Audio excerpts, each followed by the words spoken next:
रामगीतां पठन् भक्त्या यश्राद्धे भोजये द्विजान् तस्य ते पितरः सर्वे यान्ति विष्णोः परं पदम्। આ બધા ગૃહસ્થો માટે અગત્યની વાત છે. પિતૃ ભક્તિ, પેલી 5 યજ્ઞમાં પિતૃયજ્ઞ પણ આવે છે, બરાબર. 5 મહાયજ્ઞ, બ્રહ્મયજ્ઞ, દેવયજ્ઞ, પિતૃયજ્ઞ, નૃયજ્ઞ અને ભૂતયજ્ઞ. એ 5 યજ્ઞ જે છે, જે ગૃહસ્થે દરરોજ કરવાના હોય તે એ 5 યજ્ઞોમાંનો એક છે પિતૃયજ્ઞ. અને પિતૃયજ્ઞ એટલે જે આપણા વડીલો મૃત્યુ પામ્યા છે અને શક્ય છે એ લોકોનો વાસ પિતૃલોકમાં હોય, તો પિતૃલોકમાં પણ જો એમનો વાસ હોય તો પણ આ ભૂલોકમાં જેવી રીતે માતૃદેવો પિતૃદેવો ભવ, પિતૃદેવો ભવ એવા જે આપણને આદેશો ગીતા ભગવાન વેદમાં આપેલા છે, એ આદેશોનું એમના જીવતા તો પાલન કરવાનું હોય, પણ એમના મૃત્યુ પછી પણ એનું પાલન કરવાનું હોય. એને પિતૃ તર્પણ કહેવામાં આવે છે. તર્પણ એટલે તૃપ્ત કરવું. તર્પણ એટલે તૃપ્ત કરવું, પિતૃઓને તૃપ્ત કરવા. તો પિતૃ તર્પણ માટેનું એક વિધાન છે જે ગુજરાતમાં નથી જોવા મળતું, પણ સાઉથ ઇન્ડિયામાં એ અત્યંત પ્રચલિત છે અને એનું અનુષ્ઠાન દરેકે દરેક ગૃહસ્થ કરે જ છે. એ દરેક અમાસને દિવસે આપણા જે પિતૃ હોય 3 પેઢી સુધી એના નામ દઈ અને એમના માટેનું જે તર્પણ વિધિ કરવાની હોય એ કરવી પડે. હવે દર અમાસે કેમ? દરરોજ કેમ નહીં? કારણ કે દરરોજ ખવડાવવું પડે ને. મા બાપ આપણા ઘરમાં હોય તો રોજ ખવડાવવું પડે. તો ત્યાં એક મહિને દર અમાસે કેમ? જેટલા જેટલા લોક છે, 7 લોક, આપણે જોયું હતું એક વખત બહુ પહેલા કે બ્રહ્માજીનો એક દિવસ એટલે અમુક 1000 કરોડ વર્ષ, બરાબર. એ પ્રમાણે દરેક લોકના સમયની ગણતરી જુદી જુદી છે.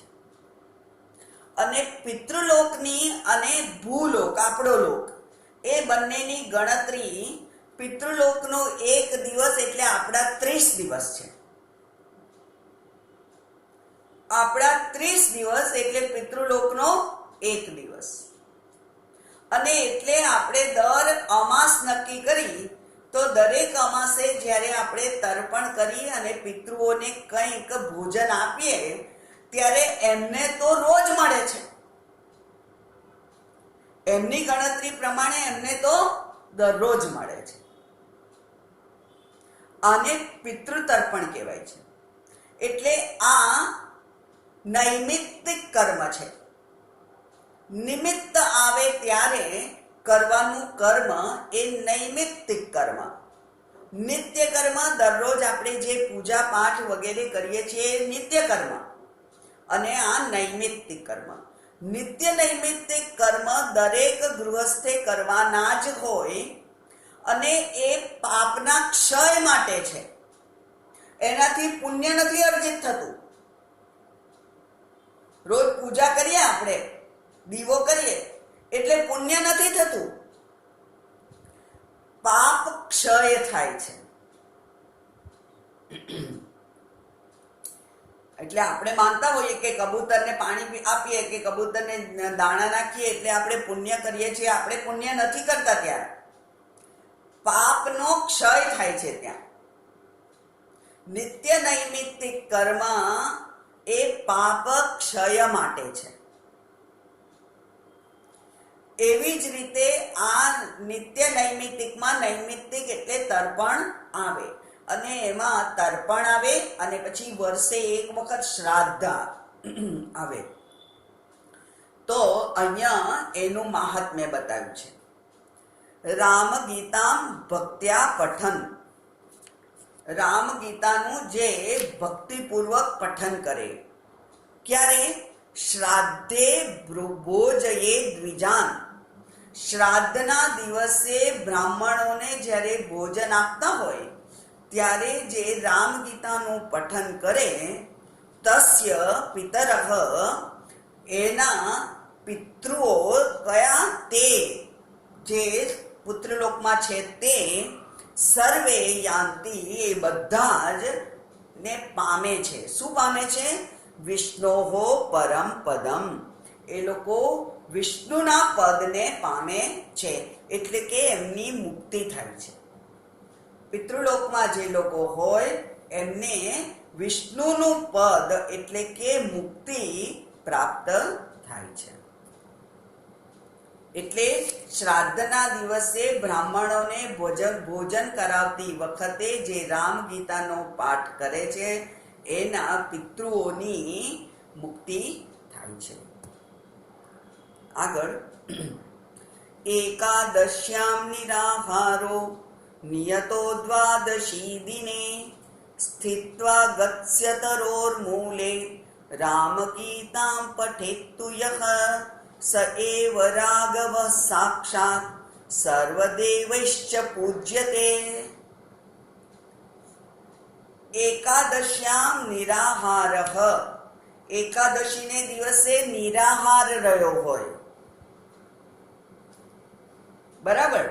નિરાહાર એટલે બટાકા અને મોરિયો ખાધા વગર. એકાદશીને દિવસે જે નિરાહાર રહ્યા હોય અને દ્વાદશી દિને અને બારસના દિવસે અગત્ય તરોહો મૂલે સ્થિત્વા, અગત્ય વૃક્ષના મૂળમાં બેસીને યહ રામ ગીતામ પઠેત, જે રામ ગીતાનું પઠન કરે છે તે સએવ સાક્ષાત રાઘવ, એ સાક્ષાત રાઘવ જ છે, એ સાક્ષાત રામ જ છે. અને સર્વદેવૈશ્ચ પૂજ્યતે, સર્વદેવો એ રાઘવની પૂજા કરે છે. દેવતાઓ પૂજા કરે છે જે એકાદશીને દિવસે નિરાહાર રહી અને દ્વાદશીને દિવસે અગત્ય વૃક્ષના મૂળ પાસે બેસી અને રામ ગીતાનું પઠન કરે છે. એ સ્વયં રામ જ બને છે અને એનું બધા દેવો પૂજન કરે છે.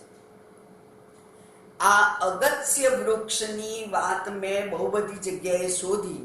દરેક જગ્યાએ અગત્ય વૃક્ષ જ લખેલું છે, એટલે એ કયું વૃક્ષ એ મને ખબર નથી.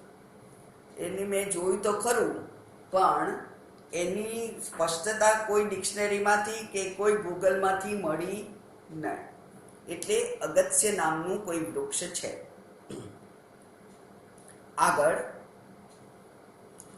વિના દાનમ વિના ધ્યાનમ વિના તીર્થાવગાહનમ રામ ગીતામ નરોધિત્ય તદનંત ફલમ લભેત. રામ ગીતાને પઠન કરવાથી કેવું ફળ મળે છે? એ કે છે રામ ગીતામ નરઃ અધીત્ય, રામ ગીતાનું અધ્યયન પઠન જે નર, જે પુરુષ કરે છે એ અનંત ફલમ લભેત, એને અનંત ફળ મળે છે. કે જેવું ફળ દાન કરવાથી નથી મળતું, ધ્યાન કરવાથી નથી મળતું, તીર્થયાત્રા કરવાથી નથી મળતું. તીર્થ અવગાહનમ, અવગાહનમ એટલે ડૂબકી મારવી. એટલે તીર્થ મોટા ભાગે કોઈ નદી કિનારે જ હોય છે. એટલે તીર્થી સ્થળમાં જઈએ ત્યારે પહેલા નદીમાં સ્નાન કરવાનું હોય અને પછી એ નદીના કિનારે વસેલા જે દેવ હોય એના દર્શન કરવાના હોય. એટલે તીર્થયાત્રામાં તીર્થ અવગાહનમ એટલે તીર્થમાં ડૂબકી મારી હોય, ગંગાજીમાં ડૂબકી મારવી કે દાન કરવું કે પછી ધ્યાન કરવું, એ કશાયથી જે નથી મળતું એવું અનંત ફળ આ રામ ગીતાનો પાઠ કરવાથી મળે છે. અને હવે બ્રહ્માજી ફળ કથન કરવાથી થાક્યા અને એટલે શું કહે છે 59મા શ્લોકમાં? એ કે છે બહુના કેમ, બહુ કહેવાથી શું, હવે કેટલું કહું, હવે બસ. બહુના કેમ ઇહ ઉક્તેન શૃણુ નારદ તત્વતઃ શ્રુતિ સ્મૃતિ પુરાણેતિહાસાગમ શતાનિ ચ અર્હંતિ નાલ્પમધ્યાત્મ રામાયણ કલામપી. બહુના કિમિહ ઉક્તેન, હવે હું કેટલું કહું, બહુ બોલવાથી શું? એટલે કે છે હે નારદ તત્વતઃ શૃણુ, સાંભળ. હે નારદજી આપ સાંભળો. શ્રુતિ સ્મૃતિ પુરાણ ઇતિહાસ આગમ એટલે વેદ શતાની ચ સેંકડો સેંકડો શ્રુતિ સ્મૃતિ પુરાણ ઇતિહાસ એ બધાનું જે પઠન કર્યું હોય એ ન અલ્પમ અધ્યાત્મ રામાયણમ કલામ અપી અર્હંતિ. એ કહે છે કે અધ્યાત્મ રામાયણની એક કળા, કળા એટલે અંશ, ચંદ્રની કળાઓ હોય છે ને, ચંદ્રની 16 કળા છે. પ્રથમા ને દિવસે 1, દ્વિતીયા ને દિવસે 2, તૃતીયા ને દિવસે 3, એમ વધતા વધતા 16 કળા, એવું એને અહીંયા કળા કહ્યું. અધ્યાત્મ રામાયણમ કલામપી, એ કે છે એક અંશ પણ ન અર્હંતિ, એ પૂરતું નથી. અર્હ એટલે યોગ્ય, પૂરતું. શ્રુતિ સ્મૃતિ પુરાણ ઇતિહાસ વગેરે સેંકડો શાસ્ત્ર અધ્યાત્મ રામાયણની એક કળા બરાબર પણ નથી. એટલું બધું મહાત્મ્ય અધ્યાત્મ રામાયણનું છે. અને તે એમાંથી થોડુંક સાંભળ્યું, કારણ કે મેં કહ્યું હતું કે મને તો 1/4 જ આવડે છે અને એમાંથી પણ હું તને થોડુંક કહું છું, અને એ થોડાકમાં આપણે આટલું સાંભળ્યું. એ પ્રમાણે જો જાણીએ તો અધ્યાત્મ રામાયણ એ સર્વ શાસ્ત્રોથી ઉત્કૃષ્ટ છે એમ કહે છે. અને જ્યારે આપણે પ્રસ્તાવના કરેલી આ અધ્યાત્મ રામાયણની, ત્યારે મેં એમ કહેલું કે પુરાણમાંનો આ એક ભાગ છે, બ્રહ્મ પુરાણનો એક ભાગ રૂપે અધ્યાત્મ રામાયણ છે.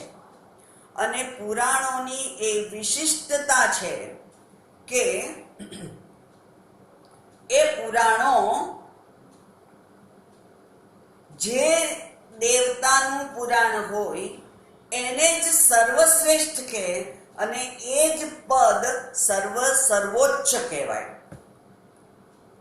એટલે વિષ્ણુ પુરાણ હોય તો વિષ્ણુ ભગવાન જ સૌથી શ્રેષ્ઠ છે, શિવ પુરાણ હોય તો શિવ ભગવાન જ સૌથી શ્રેષ્ઠ છે,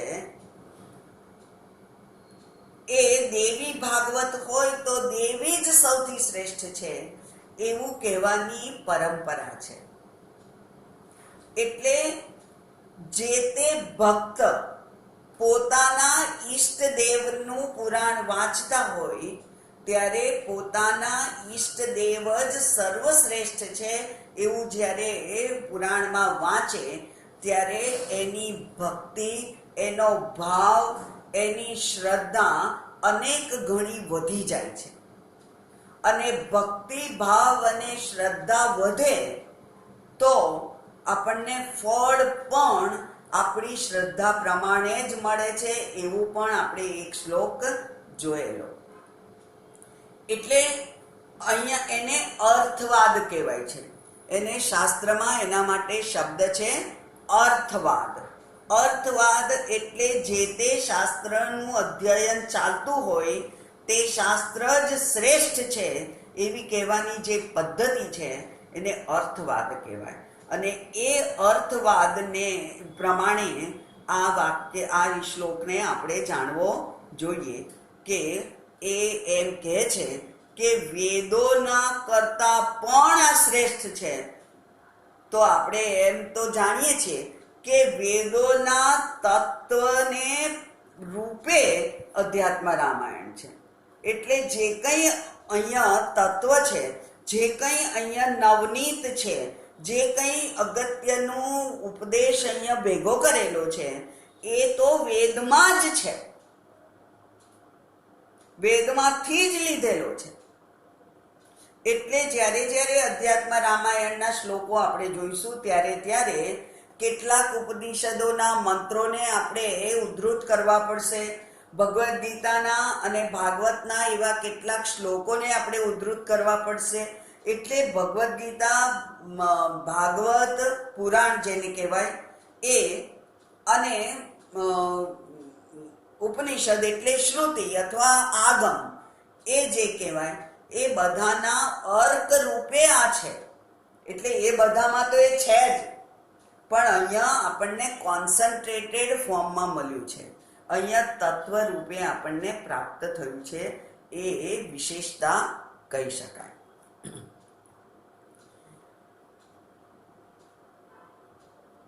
ઇતિહાસ કહ્યું છે આમાં. રામાયણ અને મહાભારતને ઇતિહાસ ગ્રંથ કહેવાય છે. રામાયણ અને મહાભારતને ઇતિહાસ ગ્રંથ કહેવાય છે. ઇતિહાસ એટલે શું? હવે આપણે એમ માનીએ કે કૌરવો, પાંડવો, ખરેખર આ ભીમ આ બધા હશે, 10 માથાવાળો રાવણ અને પેલો આખા ગામનું જે રસોઈ બનાવી હોય એ એકલો જ ખાઈ જાય એવો ભીમ, આ બધા પાત્રો ખરેખર હશે? એવો જો આપણને પ્રશ્ન થાય તો એનો જવાબ આ એક જ શબ્દમાં છે. ઇતિ હ આસ. અસ એટલે છે અને અસનો ભૂતકાળ આસ એટલે હતું.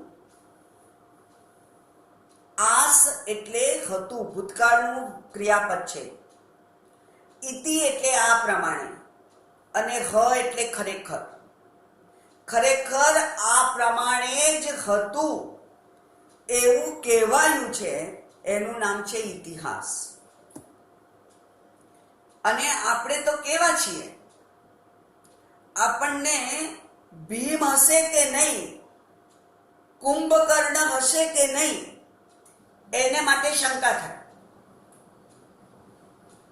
અને એલેક્ઝાન્ડર હશે કે નહીં એના માટે કેમ શંકા ના થાય? શિવાજી હતા કે નહીં એના માટે કેમ શંકા ના થાય? આપણા ઋષિ મુનિઓ હતા કે નહીં એના માટે આપણને શંકા થાય અને આપણા પેલા યુવાન વર્ગ, બાળકો, પૌત્રો, પ્રપૌત્રો એ આપણને પૂછે કે ખરેખર આવું હોતું હોય? આપણે એમ કહીએ કે આ વેદ તો અપૌરુષીય છે. ભગવાનની વાણી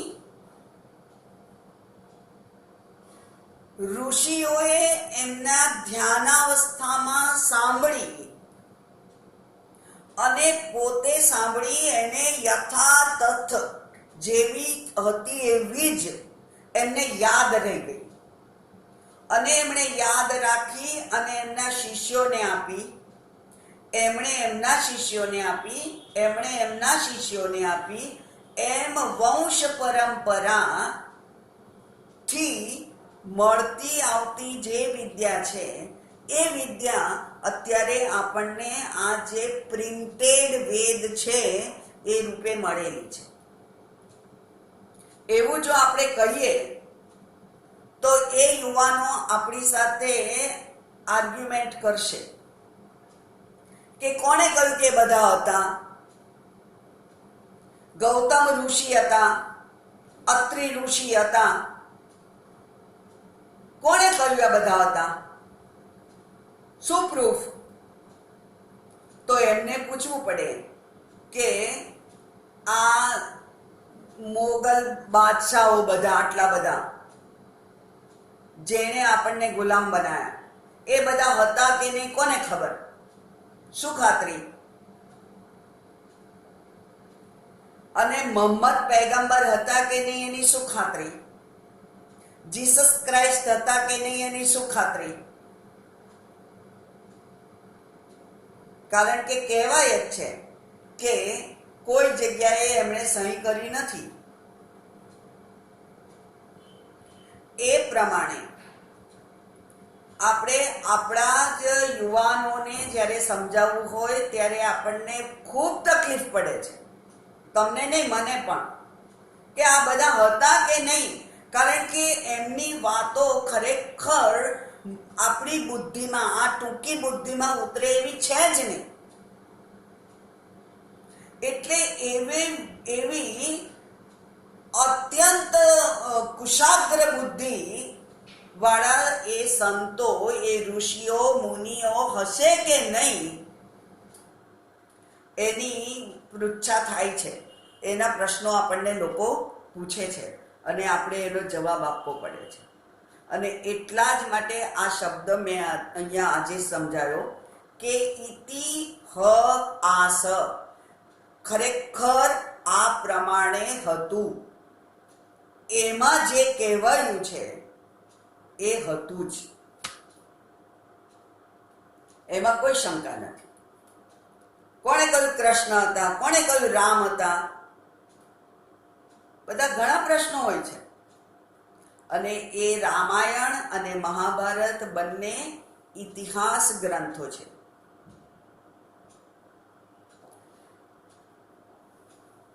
એટલે શ્રુતિ, સ્મૃતિ, પુરાણ, ઇતિહાસ અને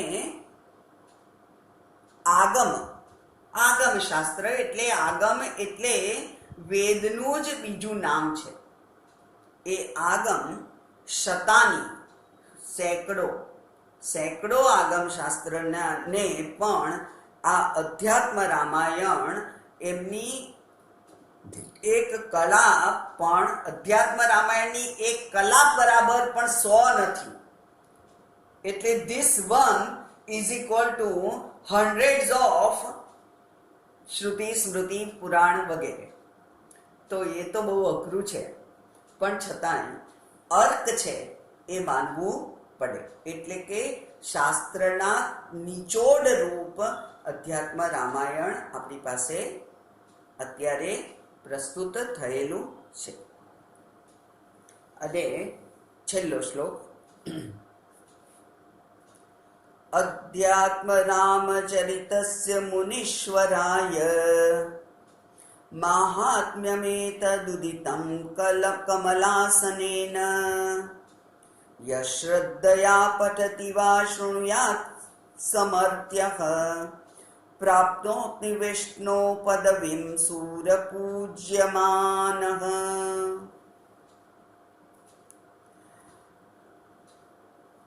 અધ્યાત્મ રામચરિતસ્ય અધ્યાત્મ રામાયણનું માહાત્મ્ય એતદ ઉદિતમ કમલાસનેન કમલ જેનું આસન છે એવા બ્રહ્માજીએ એમના દ્વારા એતદ મહાત્મ્યમ ઉદિતમ, આ જે મહાત્મ્ય કહ્યું, કોને કહ્યું? મુનીશ્વરાય, જે મુનીશ્વર છે, મુનિરાજ છે, નારદજી છે. એ મુનિરાજ નારદજીને જે બ્રહ્માજીએ અધ્યાત્મ રામાયણનું મહાત્મ્ય કહ્યું તે યહ શ્રદ્ધયા પઠતી વા શૃણુયાત, જે શ્રદ્ધાપૂર્વક વાંચે છે અથવા સાંભળે છે, સમર્ત્ય, એ જીવ એટલે મર્ત્ય એટલે જીવ, મર્ત્ય એટલે જે મરણશીલ છે તે. કોણ મરણશીલ છે? આપણે બધા જ. કેમ આપણે બધા મરણશીલ છે? હમણાં તો અમર કહ્યું. આપણે બધા જ્યાં સુધી હું બ્રહ્મ એવા નિશ્ચય ઉપર ના પહોંચીએ ત્યાં સુધી આપણે બધા જીવ જ છીએ. અને જીવની તો ગતિ છે. જીવ તો આ શરીરમાંથી બીજા શરીરમાં, બીજામાંથી ત્રીજામાં. એટલે યહ મર્ત્ય, જેને હજુ જ્ઞાન થયું નથી તે, એટલે અજ્ઞાની જીવો, આપણા જેવા જે અજ્ઞાની જીવો છે એ પઠન કરે અથવા શ્રવણ કરે તો સૂરપૂજ્યમાનઃ વિષ્ણુ પદવીમ પ્રાપ્નોતિ. સૂર એટલે દેવો પણ જેની પૂજા કરે છે એવા દેવતાઓથી પૂજિત થઈને વિષ્ણુની પદવી પ્રાપ્ત કરે છે. આ મહાત્મ્ય સાંભળવાનું મહાત્મ્ય સાંભળવાનું આ અગત્ય અહીંયા કહ્યું. અધ્યાત્મ રામાયણનું મહાત્મ્ય પઠન, અધ્યયન, શ્રવણ અહીંયા પૂરું થાય છે. મહાત્મ્ય સાંભળ્યું એટલે હવે આપણને આ પ્રમાણેનું ફળ મળશે એવી આપણને બધાને ખબર પડી. અને જ્યારે બહુ મહાન ફળ મળવાનું છે એવી ખબર પડે ત્યારે આપણો ઉત્સાહ તે ગ્રંથ માટે અનેક ગણો વધી જાય. એટલા માટે મહાત્મ્યનું મહત્વ છે. ભગવદ્ ગીતાનું પણ મહાત્મ્ય દરરોજ વાંચવું જોઈએ એવું મેં કહ્યું હતું. અને કેટલાય લોકો વાંચે છે. અને ત્યાર પછી આપણા નિયમ પ્રમાણે 5 શ્લોક, 10 શ્લોક, 1 અધ્યાય, 2 અધ્યાય વાંચવાના હોય. મહાત્મ્ય વાંચવાથી એનું જે અગત્યતા છે એ આપણા બુદ્ધિ ઉપર પાછી તાજી થઈ જાય છે, ફ્રેશ થઈ જાય. અને એટલે શ્રદ્ધા વધે, અને શ્રદ્ધા જ ફળ આપનાર છે.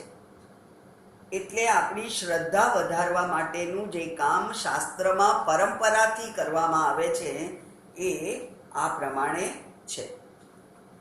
હવે એ થોડીક વાર છે હજુ, એટલે એક વાર્તા કહી દઉં એની, કે એક સાચો પ્રસંગ છે.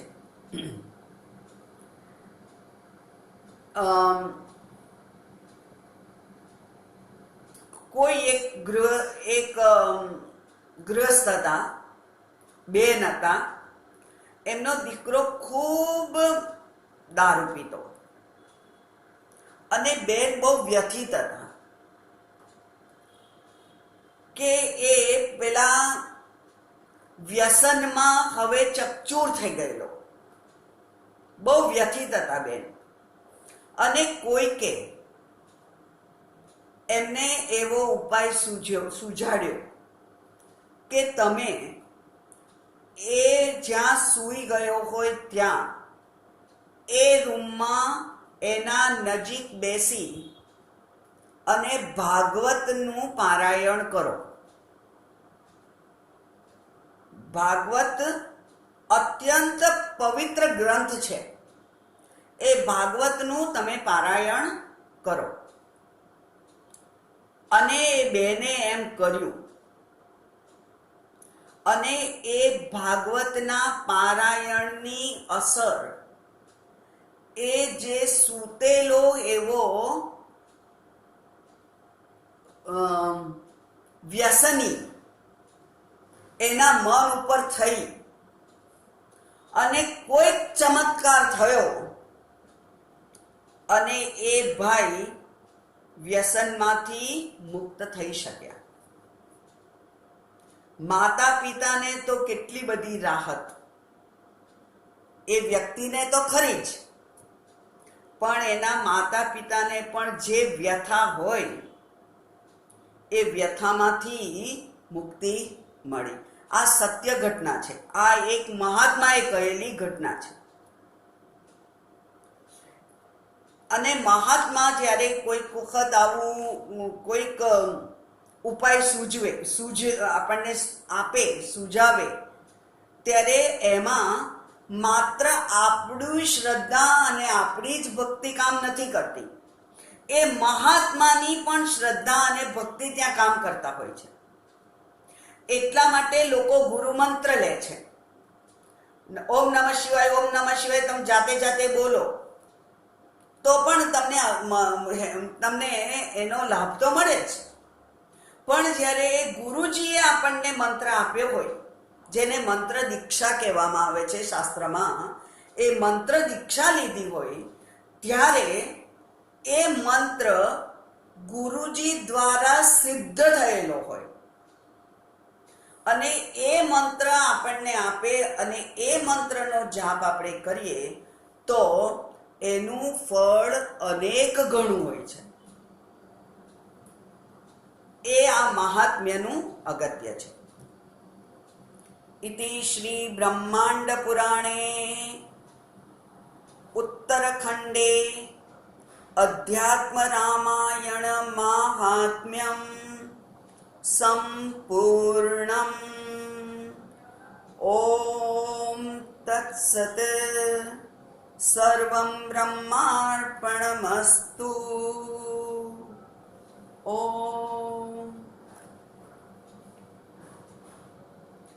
ઓમ પૂર્ણમદઃ પૂર્ણમિદં પૂર્ણાત પૂર્ણમુદચ્યતે પૂર્ણસ્ય પૂર્ણમાદાય પૂર્ણમેવાવશિષ્યતે. ઓમ શાંતિ શાંતિ શાંતિ. હરિ